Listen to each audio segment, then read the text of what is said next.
Okay, so sorry, I was just checking on my software here. So I've been using I started using Bandicam for about for the beginning of this tutorial, opposed to Fraps, and the same amount of video time with Fraps was 90 gigabytes in memory, and with Bandicam it's 500 megabytes. So how fucking insane is that? So we're going to get on with the coding now. So first thing you want to do is, so let's minimize that for a second. We don't really care too much about the game, so we'll go over it. So to start Visual Studio, I'll be using 2012. You can use 2008 or 10. That should be fine. As long as you have C++ in there, you'll be fine. So you want to do, I'm going to call this pattern scanning 2, because of my first one. I guess call it YouTube, because I already created one earlier on. And you want to click next. You want to select DLL, because we're going to inject the DLL, and choose empty project so that we do everything ourselves and don't get given a bunch of crap with our project. So I'm just going to hide this for a second. So the first thing you want to do here is really create our two main things, which is our main.c++ and our main.c++ and secondary thing, which will be our functions.h, which is our header file. Functions.h, which is fine. I'm just going to check my notes here. Yep. Alright, so let's get on. Let's write functions.h, which will be quite a straightforward one, and then we'll move on to. Alright, I'm going to zoom in because I know you guys like to see close by. I'm going to zoom this in, and yeah, so we're going to start off by writing functions.h because it's got a little bit more code than our main, and then sorry about that. And then we'll get on with main.c++, which is quite straightforward. So one thing about this tutorial is obviously that it's very simple, and I wanted to make sure I get this out there for you guys, because I think even though it's quite simple information and it's been discussed online quite a bit, it's something that I wanted to cover in my tutorials. And yep, there you go. And yeah, it's very useful stuff. So we're including these couple of things. IOStream just to give us the basics of the IOStream library. Windows.h is useful for dword and a lot of our other types of variables. DL helps for our snapshots, which we'll use, and this one is for, I believe, a module information that we'll be grabbing. So first thing we're going to declare here is void message box Addy. Now this function is one that has been very useful to me. Keyword Addy. It has absolutely been very useful to me because I've used it a lot of the times to make sure my pattern scans are correct. So the same way that with OllyDebug's pattern scan we get, so if you do here quickly, make sig, test sig, I don't know, my mouse is fucking flashing. Yeah, why is it flashing?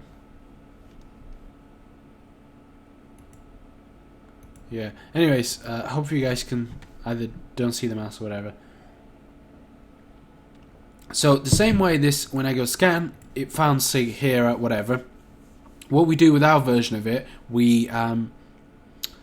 it gives us this answer. It's just the same as that, except it gives us that in a message box. So we're gonna go char cz buffer 1024, and all we're doing here, like I said, is we're just throwing a message box with the value that we received. So this way you can make sure that you're not getting the wrong address. So if you have maybe two addresses that take you to the same place, which if you use the SIG scanner you won't, 02x. So we're saying print this value in hexadecimal, because obviously our ads are in hex. So what have I done wrong here? So, that's fine. Hey, what's wrong with that?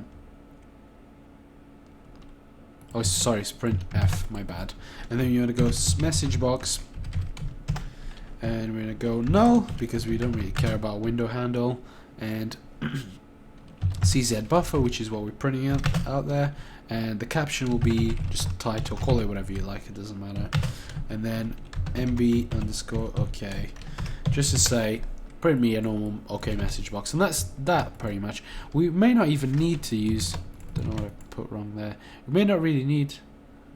What have I done wrong? I'm fucking screwing things up already here. Oh yeah, make sure you go project, set your project to multi-byte mode. So click configuration properties, and here where it says use Unicode character set, just double click it and use multi-byte character set, which is something I almost always tell you guys to use. So do that instead. Don't worry about why that needs to be done. It's just how it is.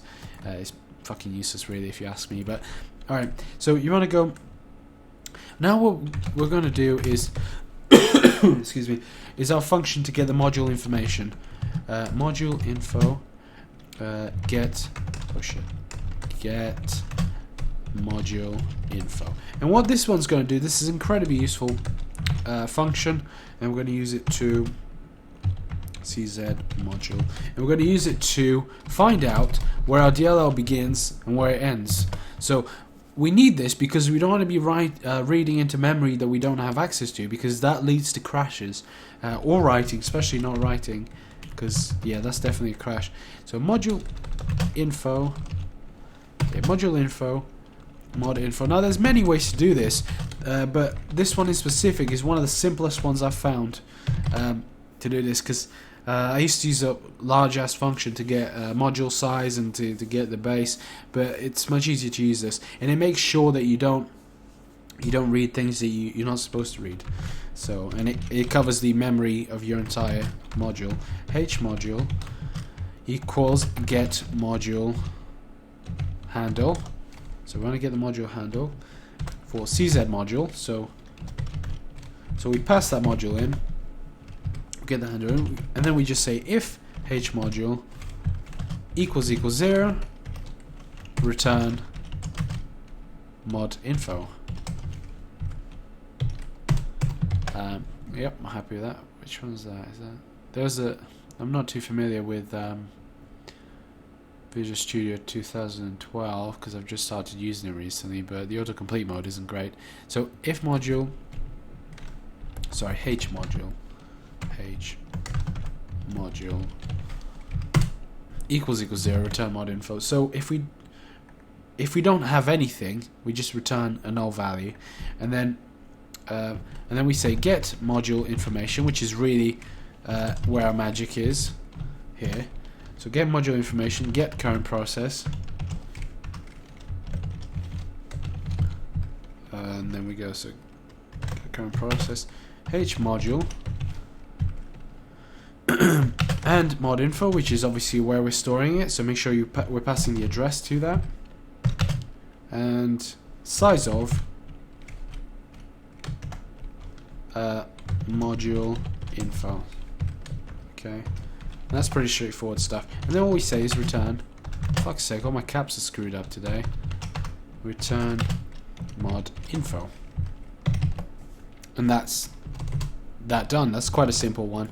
And now the next one we'll be writing is our write to memory function, which is something that I've used before in a couple of my tutorials. I find it very useful and it's quite straightforward. And we're going to use uint pointer. Why are we using this, you say? Well, you can use dword here if you like, but we use uint pointer because if you want to write this and do the same thing for 64-bit games, uint, it's just the same as a dword, which is it's just a unsigned int, and it allows you to go to much higher range values. Address to write, but if you feel more comfortable, just go with dword. Just go like that. It will work exactly the same, 100% the same.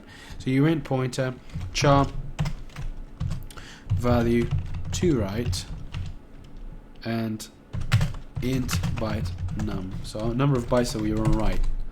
This is one of those just very useful functions that I know a lot of you guys are still using, and I still use it myself every now and then. So unsigned long old protection,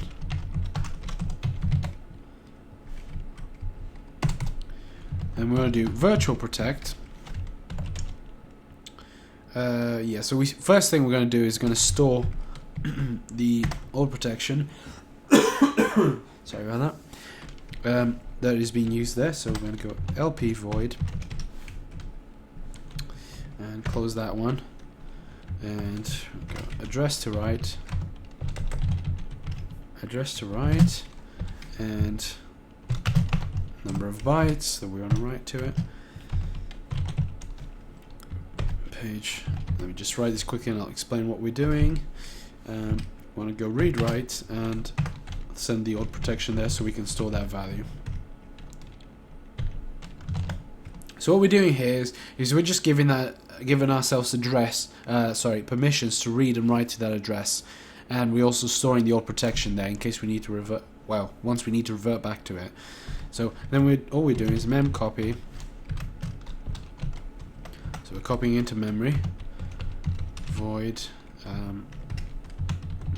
address to write, value to write, and byte num. Sorry, just one. Yep, that's fine. And then finally, let's just copy this one again. So leave a space there. I like to do that. Copying this one again, and the difference here is we're setting the old protection back into it. So as you can see, we're setting a protection. Well, I guess we're removing a protection by allowing us read and write privileges. We're then copying the memory, and then we're putting it back to how it was to make sure we don't have any problems after writing the memory, obviously. So that's that one complete. So you may have seen this one a couple of times, especially around the forums and some of my old tutorials as well. Now we're going to write our find pattern function, which I find very useful. Dword, and now there are so many variations of this one online, it's insane. I think I initially started following someone, which I'd love to give credits to, but unfortunately I don't remember who it was. I think I may have followed the tutorial myself. I'm going to go pattern and char mask. So as you can see, what we're doing here is we're sending the module. So this will be acclient.exe. The pattern will be what we declared here. So as you can see, that will be the pattern, and then that will be the mask. Okay, very simple stuff. And then we're going to say module info info equals get module module info. I'm going to do that, and I'm going to send in the module in there. Sorry. Alright, and then we're going to say dword base. Again, if you're using 32-bit, just change this to uint pointer and it'll be fine. Base equals. So we need to know where do we start scanning, because we don't want to be scanning somewhere that we're going to end up crashing. So you have to be sort of clever about this sort of things.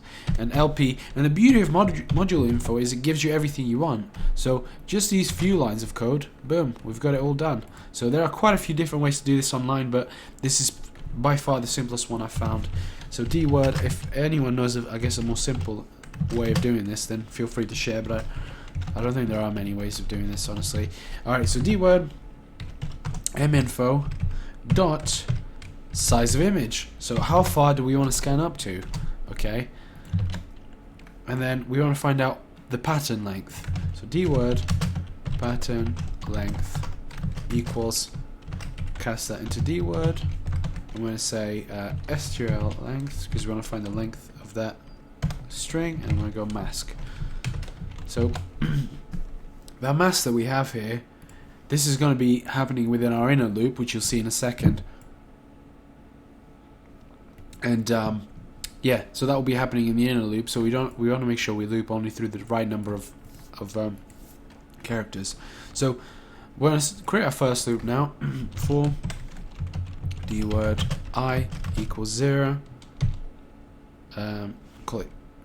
Yeah, that's fine. I is less than size, which we declare there, minus pattern length. Now the reason why we're doing this is because let me just write this quickly. There's two of them there. I plus plus. Or if you wanna be a little bit on the elite side, you can go plus plus I. It's all cool. Yeah, that's fine.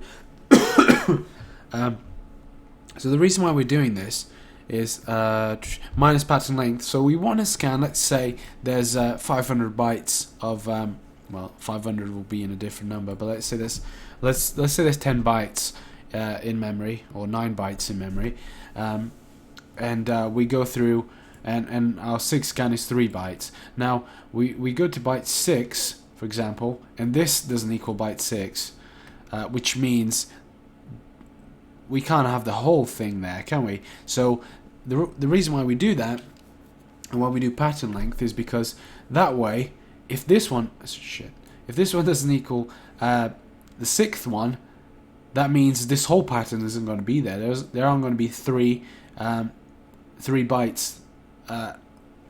The next 2 bytes aren't going to match our pattern, which means we haven't found it. So all that does is saves us a tiny bit of searching. It's not really a big deal. You don't actually have to do it, but it makes things slightly more efficient.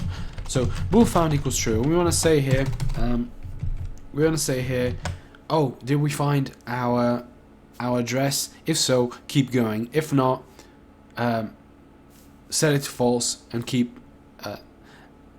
Sorry, if it's true, we check the next one, check the next one, check the next one. If it gets to the full length and it's still true, that means we found our address, and we return it. Now here's our second loop. Dword j equals 0. If j is less than pattern length, j++. So here's our sort of our inner loop, and all we're doing here is just a fancy way of doing this. So found equals mask j equals. Sorry, we want to equal a specific character here. So what we're saying is, if there's a question mark there, that means we ignore it and just move on to the next one. It means it's not relevant byte, which means just move on and check the next one. So it's almost like a guaranteed yes if there's a question mark there. So if that's the case, or pattern j, okay, if mask j or pattern j, so if our pattern matches the character we're looking for, so let's make sure we do this bit properly. So cast it into a char, and then we're going to go base plus I plus j. So what we're saying is, if because we have the bytes here and we're scanning through memory, and we're saying if the mask equals a question mark, ignore it and just move on, okay? Or if this pattern, if this matches, if the one in memory matches this specific byte, also equals true. So we move on to the next one, move on to the next one, move on to the next one. If by the last one it equals true, we found our address. And then, so what we're saying here is we're saying if found equals true. So obviously, I'm sure a lot of you guys know that this is the same as this. So we're saying if found equals true, then return the base address plus I. So we know right where the beginning of our, we don't say plus j as well, because that would be the end of that pattern of bytes. So we say when it gets to thingy plus I, which I is here, give me that address. That's fine, because obviously you don't want, if j ends up here, we don't want to start there, do we? So that's pretty much what we want. Saying if we found the address at this point and it's the last one isn't false, then we've got what we want. Otherwise, return null. Yep. It's a D word, so we can go. Let's make this one fun. Dead beef. Alright, so if it doesn't give us what we want, return dead beef. And in case you're wondering, that's all in hexadecimal there. Everyone, well, go capitals. 0 times dead beef. Alright, that's good stuff. So if you want to end up using message box Addy to print out your answer, then you know that if you get dead beef, that means you didn't get a valid address, which means your signature scan has something wrong, or maybe we've coded something wrong, which is a possibility, of course. So then we're finished with functions.h. So that was quite simple. Let's zoom into this, and we're going to go include. I guess it's pretty much the same as that one. So let's copy some of this crap. Sorry about that. And alright, so what we're going to do is we're going to go include iostream and windows.h, and guess what? We also want to include our functions, please. And if it's our own header file, remember we do quotes, and then we go. I guess we don't need using namespace, so we're going to say char ammo opcode equals. So if you remember earlier on, times 90, 0 times 90. If you remember before, when we stopped, so if we go here, where is it? Oh, there it is. if we go here, my voice is really dying at this point. As you can see, there's 1 byte FF and there's 2 bytes with 0E. So we know that we need to kill 2 bytes worth of it. So our opcode here is 1 byte killed, 2 bytes killed. So that's pretty much what we're doing with that. I'm gonna have to get another drink.